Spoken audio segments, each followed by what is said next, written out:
India کے زیر انتظام جموں کشمیر میں ایک نیا تنازع معاملہ ہے مسجدوں اور اماموں سے متعلق معلومات جمع کرنے کی مبینہ پولیس کارروائی کا۔ کشمیر کی بڑی مذہبی تنظیم متحدہ مجلس علماء، حکمران جماعت نیشنل کانفرنس اور دیگر رہنماؤں نے اس حوالے سے شدید تحفظات کا اظہار کیا ہے اور انتظامیہ سے مطالبہ کیا جا رہا ہے کہ اس مبینہ پروفائلنگ کو فوری طور پر روکا جائے۔ تو یہ اقدامات محض انتظامی کارروائی ہے یا مذہبی اداروں پر کنٹرول کرنے کی کوشش؟ میں ہوں سمرا فاطمہ اور یہ ہمارے آج کے پروگرام جہانما کی ٹاپ سٹوری ہے۔ اس کے علاوہ پروگرام میں دیکھیے گا وینزویلا کی اپوزیشن لیڈر ماریا مچاڈو کی جانب سے اپنا نوبیل پیس پرائز صدر ٹرمپ کو دیا جانا سوشل میڈیا پر بحث کا موضوع بن گیا ہے، اور ویکیپیڈیا کو بنے ہوئے 25 سال ہو چکے ہیں۔ اس موقع پر اس کی دلچسپ تاریخ پر ڈالیں گے ایک نظر۔ انڈیا کے زیر انتظام جموں کشمیر میں مسجدوں سے متعلق پولیس کی ایک کارروائی نے سیاسی اور مذہبی حلقوں میں تشویش پیدا کر دی ہے۔ پولیس مبینہ طور پر جس ڈیٹیل کے ساتھ مسجدوں اور ان کے کارکنان کی معلومات اکٹھے کر رہی ہے اسے مذہبی آزادی اور شہری حقوق کی خلاف ورزی سے جوڑ کر دیکھا جا رہا ہے۔ اس بیچ اسلامی مذہبی تنظیموں کے اتحاد متحدہ مجلس علماء، حکمران جماعت نیشنل کانفرنس اور دیگر سیاسی جماعتوں نے مسجد کی مبینہ پروفائلنگ پر شدید اعتراض کیا ہے۔ میڈیا رپورٹس کے مطابق پولیس کشمیر کی مسجدوں کے علاوہ ان سے وابستہ افراد جیسے امام، خطیب اور انتظامی کمیٹی کے ارکان کے بارے میں معلومات اکٹھی کر رہی ہے۔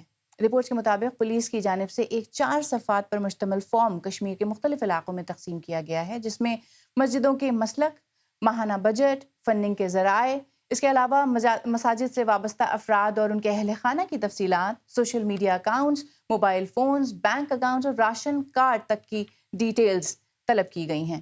مقامی پیپلز ڈیموکریٹک پارٹی کے رہنما التجا مفتی نے سوشل میڈیا ایکس پر سوال اٹھایا، اس پالیسی سے اجتماعی طور پر شک کرنے، مسلمانوں کو الگ تھلگ کرنے اور سزا دینے کی بو آتی ہے، اور پھر آپ کو یہ سمجھ نہیں آتا کہ کشمیری خود کو تنہا اور الگ تھلگ کیوں محسوس کر رہے ہیں۔ ادھر نیشنل کانفرنس کے ترجمان عمران نبی ڈار نے ایکس پر لکھا، پولیس اور انٹیلیجنس ادارے طویل عرصے سے یہاں ہر فرد کی تفصیلات خاموشی سے جمع کر رہے ہیں، تو ایک اور تفتیشی عمل شامل کرنے کا کیا مقصد ہو سکتا ہے؟ ویسے اس بارے میں ناقدین کا یہ بھی کہنا ہے کہ یہ اقدامات کشمیر میں مذہبی اداروں کو کنٹرول کرنے کی کوشش ہے۔ اسی بارے میں مزید بات کرنے کے لیے اس وقت ہمارے ساتھ اسٹوڈیو میں موجود ہیں ہمارے دلی کے نامہ نگار شکیل اختر۔ شکیل، بہت شکریہ ہمیں جوائن کرنے کے لیے۔ سب سے پہلے مجھے یہ بتائیے کہ اس بارے میں میڈیا میں بہت ساری رپورٹس آتی رہی ہیں، لوکلی بھی، انٹرنیشنلی بھی، حکومت کا اس بارے میں ابھی تک کیا کہنا ہے؟ دیکھیں، میڈیا میں جیسا کہ آپ نے کہا کافی تفصیل سے اس کے بارے میں خبریں شائع ہوئی ہیں۔ حکومت نے اس معاملے میں، حکومت اور مقامی انتظامیہ نے پوری طرح سے خاموشی اختیار کر رکھی ہے۔ انہوں نے نہ اس کے بارے میں تصدیق کی ہے اور نہ ہی اس کی تردید کی ہے۔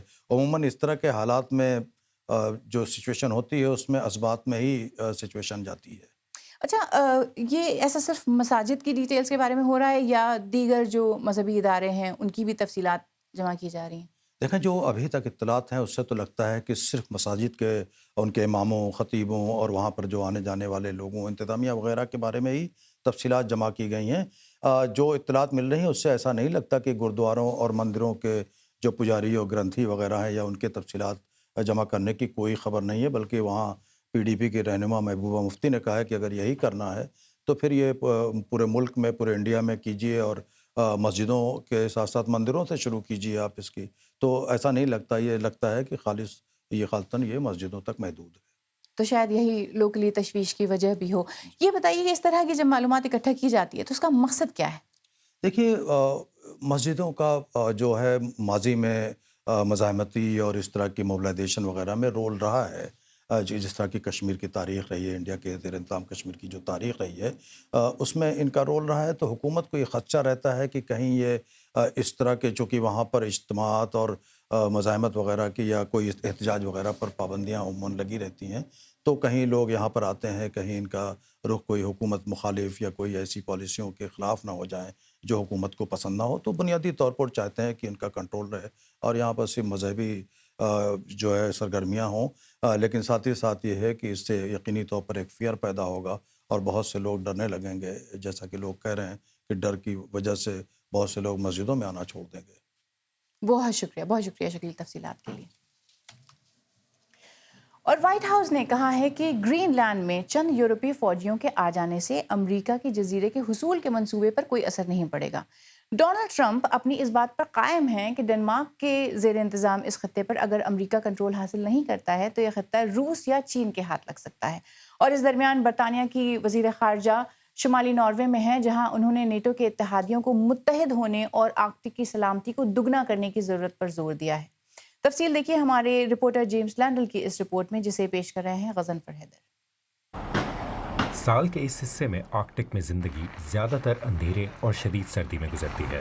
برطانوی وزیر خارجہ یویٹ کوپر یہاں اپنے نارویجین ہم منصب سے ملاقات کے لیے آئی ہیں، اور یہ بھی جاننے کے لیے کہ نیٹو آرکٹک میں مزید کیا کر سکتا ہے۔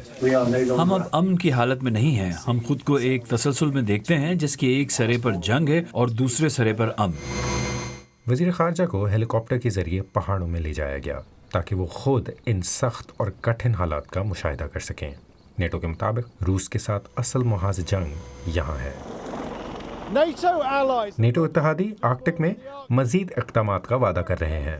وزیر خارجہ یہاں اس بات کی یاد دہانی کرانے آئی ہیں کہ برطانیہ کی اس خطے میں پہلے ہی موجودگی ہے، لیکن اگر امریکہ کی دلچسپی زیادہ تر گرین لینڈ کے معدنی وسائل اور سیکیورٹی تک محدود ہے تو سوال یہ ہے کہ کیا ان سارے اقدامات سے کوئی فرق بھی پڑے گا؟ ہر سال ہزاروں برطانوی فوجی یہاں آ کر منفی درجہ حرارت میں رہنے اور لڑنے کی تربیت حاصل کرتے ہیں۔ ہمیں نیٹو کے ذریعے آرکٹک کی سلامتی کے لیے اپنی کوششیں دگنی کرنی ہوں گی، جیسے ہم نے دیگر خطوں میں کیا ہے، اور اس بات کو یقینی بنانا ہوگا کہ شمالی خطے کی سلامتی واقعی مضبوط ہو۔ ان کا کہنا تھا کہ نیٹو کو آرکٹک سینٹری کے نام سے ایک نیا مشن قائم کرنا چاہیے، لیکن سوال یہ ہے کہ کیا یہ ممکن ہو سکے گا جب امریکہ اور یورپ کے درمیان گرین لینڈ کے معاملے پر اتنے اختلافات موجود ہیں؟ گزشتہ روز ہونے والی بات چیت میں یقیناً کچھ اختلافات سامنے آئے ہیں، لیکن جہاں سب کا اتفاق ہے وہ آرکٹک کی سلامتی اور اس سے جڑے وسیع تر خطرات ہیں۔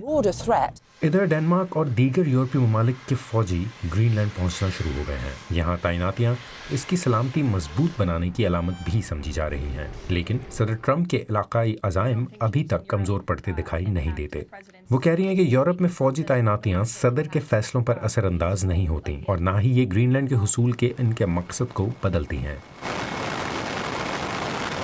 یورپی طاقتیں مشرق سے آنے والے خطرات پر نظر رکھے ہوئے تھیں، لیکن اب ان کی نگاہیں مغربی افق پر بھی جمی ہوئی ہیں۔ اور امریکی صدر ڈونلڈ ٹرمپ کو نوبیل پیس پرائز نوبیل کمیٹی نے بھلے نہ دیا ہو، لیکن وینزویلا کی اپوزیشن لیڈر کا اپنا نوبیل پیس پرائز انہیں پیش کرنا آج سوشل میڈیا پر چھایا ہوا ہے، اور یہی آج ہماری ٹرینڈنگ سٹوری بھی ہے۔ وینزویلا کی اپوزیشن لیڈر ماریا کورینا مچاڈو نے وائٹ ہاؤس میں ہونے والی ایک ملاقات کے دوران صدر ڈونلڈ ٹرمپ کو اپنا نوبیل پیس پرائز کا تمغہ پیش کیا۔ مچاڈو کا کہنا تھا کہ یہ اقدامات ان کے ملک کی آزادی کے لیے صدر ڈونلڈ ٹرمپ کے منفرد عزم کی ریکگنیشن ہے۔ اپنا تمغہ ٹرمپ کو پیش کرنے کے بعد انہوں نے کہا کہ میرے خیال میں آج ہم وینزویلا کے شہریوں کے لیے ایک تاریخی دن ہے، جبکہ صدر ٹرمپ نے سوشل میڈیا پر ایک بیان میں شکریہ ادا کرتے ہوئے کہا کہ یہ باہمی احترام کا ایک شاندار اظہار ہے۔ یہ ملاقات اس واقعے کے چند ہفتے بعد ہوئی ہے جب امریکی فورسز نے وینزویلا کے صدر نکولاس مدورو کو حراست میں لے کر منشیات کی اسمگلنگ کے ایک مقدمے میں ان پر فرد جرم عائد کی تھی۔ اس بارے میں ایلیا پنومارینکو نے ایکس پر لکھا، پلیز کوئی کہہ دے کہ یہ سچ نہیں ہے، فیک نیوز ہے۔ ایکس یوزر ٹم ہینن نے لکھا، اگر ٹرمپ اسے ماضی کی ایک ونر سے قبول کر لیتے ہیں تو یہ امریکہ کے لیے بے حد شرمندگی کی بات ہوگی۔ اور رائن گرم لکھتے ہیں، ٹرمپ نے ایسی بہت سی چیزیں کی ہیں جن کا شاید کسی نے تصور بھی نہ کیا ہو، لیکن کسی کو دھونس دے کر اس سے اپنے آپ کو نوبیل پیس پرائز دلوانا تو سب پر بازی لے جاتا ہے۔ اب ایک نظر ڈالتے ہیں دنیا بھر کی باقی خبروں پر۔ اقوام متحدہ کی سیکیورٹی کونسل کے اجلاس میں امریکی سفیر مائک والز نے کہا کہ ایران کے حوالے سے امریکہ اب بھی تمام آپشنز پر غور کر رہا ہے۔ انہوں نے حالیہ دنوں میں ایران کے اندر مظاہروں میں مبینہ طور پر ہونے والی ہزاروں ہلاکتوں کا ذکر کیا۔ دوسری طرف ایرانی سفیر نے جواباً امریکہ پر دوغلے پن کا الزام لگایا۔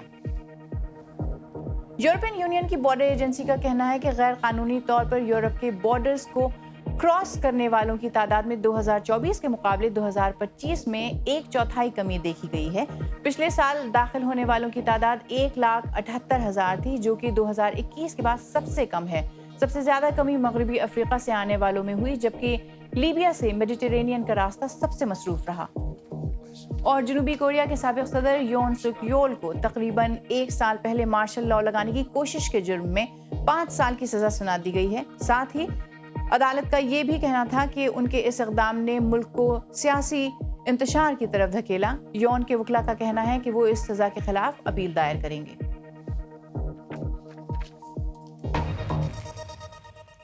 تو ویکیپیڈیا اس برس 25 سال کا ہو جائے گا، اور جانتے ہیں کروڑوں آرٹیکلز والی اس آن لائن انسائکلوپیڈیا کا استعمال مفت کیوں ہے؟ وہ اس لیے کیونکہ دنیا بھر کے رضاکار اسے ڈونیشنز کی مدد سے چلاتے ہیں۔ ویسے جہاں ایک طرف یہ بہت ہی کام کی ویب سائٹ ہے، اس کے بارے میں یہ بھی سچ ہے کہ اس پر لکھی ہر بات پر آنکھ بند کر کے یقین نہیں کر لینا چاہیے۔ تو آئیے BBC کی ٹیکنالوجی ایڈیٹر زوئی کلائنمن کے ساتھ جانتے ہیں اس کی اب تک کی کہانی خدیجہ عارف کی زبانی۔ 2001 میں لانچ کے بعد سے ویکیپیڈیا چند 100 آرٹیکل سے بڑھ کر اب 300 زبانوں میں تقریباً 6.5 کروڑ آرٹیکلز تک پھیل چکا ہے۔ یہ متجسس لوگوں کے لیے انفارمیشن کا ایک اہم ذریعہ ہے، اور دنیا بھر سے رضاکار اسے اپ ٹو ڈیٹ رکھنے کے لیے دن رات انتھک محنت کرتے ہیں۔ 2009 میں مائیکل جیکسن کی وفات پر ویکیپیڈیا کی سروس کریش ہونے کے قریب تھی، اور حال ہی میں امریکی ایکٹیوسٹ چارلی کرک کے قتل کے بعد ان کے پیج کو 1 سیکنڈ میں 170 بار کھولا گیا تھا۔ لیکن شروع کرتے ہیں۔ ویکیپیڈیا کے بانی جیمی ویلز نے ہمیں اس کے نام کا مطلب بتایا۔ وکی ایک ایسی ویب سائٹ کو کہتے ہیں جسے کوئی بھی ایڈٹ یا تبدیل کر سکتا ہے۔ یہ ہوائی زبان کے ایک لفظ وکی سے نکلا ہے، جس کا مطلب ہے تیز۔ لیکن ساتھ ہی ویکیپیڈیا کو بہت سے تنازعات کا سامنا بھی کرنا پڑا ہے، دھوکہ دہی اور آرٹیکلز میں ہونے والی تبدیلیوں پر لڑائیاں۔ مثلاً جار ایڈو نامی من گھڑت خدا کے بارے میں ایک پیج پکڑے جانے سے پہلے تقریباً 10 سال تک آن لائن رہا۔ معلومات اکٹھا کرنے کے نئے اور سخت قوانین اور رضاکاروں کی عالمی کمیونٹی غلط انفارمیشن کو پھیلنے سے روکنے کی کوشش میں لگے رہتے ہیں۔ رضاکار کمیونٹی ہماری ویب سائٹ کا سب سے اہم حصہ ہے۔ سب آرٹیکلز وہی تحریر کرتے ہیں، ان میں تبدیلیوں کے بارے میں فیصلے بھی وہی کرتے ہیں۔ کیا AI ویکیپیڈیا کے لیے ایک بڑا خطرہ ہے؟ ابھی تک تو نہیں، کیونکہ لوگ اسے تب تک استعمال نہیں کریں گے جب تک یہ مکمل طور پر بھروسے لائق نہ ہو جائے۔ فی الحال AI سے ویکیپیڈیا کے آرٹیکلز تو نہیں لکھے جا سکتے، لیکن شاید اسے ان آرٹیکلز میں غلطیاں ڈھونڈنے اور مشورے دینے کے لیے استعمال کیا جا سکتا ہے۔ اگلے 25 سالوں میں کیا ہونے والا ہے؟ میں دنیا بھر میں بڑھتی ہوئی سینسرشپ کے بارے میں بہت پریشان ہوں، اور اس بات سے بھی کہ آزادی رائے کے حوالے سے دنیا بھر کی حکومتوں کی سوچ تبدیل ہوتی نظر آ رہی ہے، چاہے وہ حکومت جمہوری ہوں یا آمر۔ دنیا بھر میں سب سے زیادہ استعمال ہونے والی 10 ویب سائٹس میں سے ویکیپیڈیا وہ واحد ویب سائٹ ہے جو منافع کے لیے نہیں چلائی جاتی، اور لوگ ویکیپیڈیا کی ویب سائٹ پر موجود چندہ دینے کے بٹن پر بھی کلک کرتے ہیں۔ ویکیپیڈیا کا مشن اب بھی وہی ہوگا، لوگوں کے لیے مفت انفارمیشن۔ اور اب بات ایک نئی ٹیکنالوجی کی جس کی وجہ سے کئی لوگوں کے ذہن میں پریشانیاں جنم لے رہی ہیں، وہ ہے اسمارٹ گلاسز۔ یہ دکھتی تو عام چشموں کی طرح ہی ہیں، مگر ان میں بلٹ ان کمپیوٹر سے خواتین کی سیفٹی اور پرائیویسی کے بارے میں سوال کھڑے ہوتے ہیں۔ جارجیا پونسیو کی رپورٹ پیش کر رہی ہیں عالیہ ناز کی۔ یہ مجھے خوفزدہ کر گیا، واقعی اس نے بری طرح متاثر کیا۔ اسمارٹ گلاسز آپ کو ان ایپس تک رسائی دیتے ہیں جو آپ کو اپنے فون پر ملتی ہیں۔ آپ کال کر سکتے ہیں، موسیقی سن سکتے ہیں اور ویڈیو ریکارڈ کر سکتے ہیں۔ یہ میٹا کے AI سن گلاسز ہیں۔ جب میں انہیں کھولتی ہوں تو یہاں سائڈ پر ایک بٹن ہے، میں انہیں پہن کر بٹن دباتی ہوں اور جو کچھ میں دیکھتی اور سنتی ہوں وہ سب سیدھا میرے فون پر ریکارڈ ہو جاتا ہے۔ اناخ سسیکس میں رہتی ہیں۔ وہ ساحل سے گھر واپس جا رہی تھیں جب ایک شخص ان کے پاس آیا۔ وہ بالکل عام سن گلاسز جیسے لگ رہے تھے، اور اس نے بس میرا نام پوچھا اور پوچھا کہ میں کہاں سے ہوں۔ 2 ہفتے بعد ان کی ایک دوست نے انہیں ٹک ٹاک پر یہ ویڈیو بھیجی۔ مجھے پتا ہے یہ کچھ عجیب لگتا ہے، لیکن میں تھوڑی جلدی میں ہوں اور مجھے آپ واقعی بہت خوبصورت لگیں، اور میں آپ کا نمبر لینا چاہتا ہوں۔ اوہ شکریہ، دراصل میرا ایک بوائے فرینڈ ہے۔ ٹھیک ہے، کوئی مسئلہ نہیں، امید ہے کہ آپ کا دن اچھا گزرے گا۔ انہیں تب احساس ہوا کہ وہ شخص اسمارٹ گلاسز کے ذریعے ان کی فلم بنا رہا تھا۔ مجھے بالکل اندازہ نہیں تھا کہ یہ میرے ساتھ ہو رہا ہے. میں نے اسے پوسٹ کرنے کی اجازت نہیں دی تھی, نہ ہی خفیہ طور پر فلم بنانے کی رضامندی دی تھی. اس لمحے میں نے خود کو بہت غیر محسوس کیا. سب کچھ میرے قابو سے باہر تھا اور یہی بات میرے لیے سب سے زیادہ خوفناک تھی. اس کے بعد مجھے عوامی مقامات پر نکلنے سے بھی ڈر لگنے لگا. اناخ کی ویڈیو کو تقریباً 10 لاکھ ویوز ملے اور سینکڑوں کامنٹس آئے، جن میں سے بہت سے اتنے جنسی نوعیت کے تھے کہ نشر نہیں کیے جا سکتے. میں نے اس شخص سے رابطہ کیا جس نے اناخ کی فلم بنائی تھی، لیکن کوئی جواب نہیں ملا. اس کے ٹک ٹاک اکاؤنٹ پر اس طرح کی تقریباً 150 ملتی جلتی ویڈیوز تھیں. ہم نہیں جانتے کہ ان ویڈیوز میں موجود خواتین کو اس بارے میں علم ہے یا نہیں، اور یہ واحد پیج نہیں جو اس قسم کا مواد پوسٹ کر رہا ہے. عام طور پر عوامی مقامات پر فلم بنانا قانونی ہے، تاہم بعض صورتوں میں یہ دیگر مجرمانہ جرائم کے زمرے میں آ سکتا ہے، جیسے کہ ہراسانی. ہمیں اسے محض تاڑنے کا مسئلہ سمجھ کر نظر انداز نہیں کرنا چاہیے. یہ ایسے رویوں کی نشاندہی کرتا ہے جو طویل مدت میں کافی سنگین ثابت ہو سکتے ہیں. جب رویے کا ایک تسلسل نظر آئے تو سمجھ جانا چاہیے کہ یہ بالکل غلط ہے. میٹا کا کہنا ہے کہ اس کے چشموں میں ایک LED لائٹ ہوتی ہے جو مواد ریکارڈ کرتے وقت روشن ہو جاتی ہے تاکہ دوسروں کو واضح ہو کہ ریکارڈنگ ہو رہی ہے، اور اس میں چھیڑ چھاڑ سے بچاؤ کی ٹیکنالوجی بھی شامل ہے تاکہ کوئی اس لائٹ کو ڈھانپ نہ سکے. نہ اناخ اور نہ ہی کیٹ کا کہنا ہے کہ فلم بناتے وقت انہوں نے کوئی روشنی جلتی دیکھی. میں نے آن لائن ایسی ہدایات دیکھیں جن سے LED لائٹ کو چھپایا جا سکتا ہے، تو میں نے خود آزما کر دیکھا اور یہ واقعی کام کرتی ہے. یہاں چشمے ریکارڈنگ کر رہے ہیں لیکن لائٹ کامیابی سے چھپا دی گئی ہے. میں نے یہ نتائج میٹا کے سامنے رکھے لیکن انہوں نے اس مسئلے کا براہ راست جواب نہیں دیا. رے بین نے بھی کہا کہ اگر لائٹ ڈھانپی جائے تو چشمے ریکارڈ نہیں کریں گے. میں نے ٹک ٹاک کو ان اکاؤنٹس میں سے ایک کے بارے میں بتایا اور اب اسے ہٹا دیا گیا ہے. بدلتی ٹیکنالوجی کے باوجود لوگوں پر اس کا اثر برقرار ہے. تو آج پروگرام میں بس اتنا ہی. پروگرام میں شامل سٹوریز اور تازہ ترین خبروں کے لیے ہماری ویب سائٹ bbc.com/urdu حاضر ہے. BBC نیوز اردو کے انسٹاگرام، ٹک ٹاک، یوٹیوب، فیس بک اور ایکس اکاؤنٹس کو فالو کریں. ہمارے یوٹیوب چینل پر آپ کو اس پروگرام کی پوری پلے لسٹ ملے گی جس میں آپ کو ماضی کے ایپیسوڈز بھی ملیں گے جہاں نما کے، انہیں آپ وہاں دیکھ سکتے ہیں. آج کے لیے اتنا ہی. سمرا فاطمہ کو اجازت دیجیے، منڈے کو پھر ملاقات ہوگی.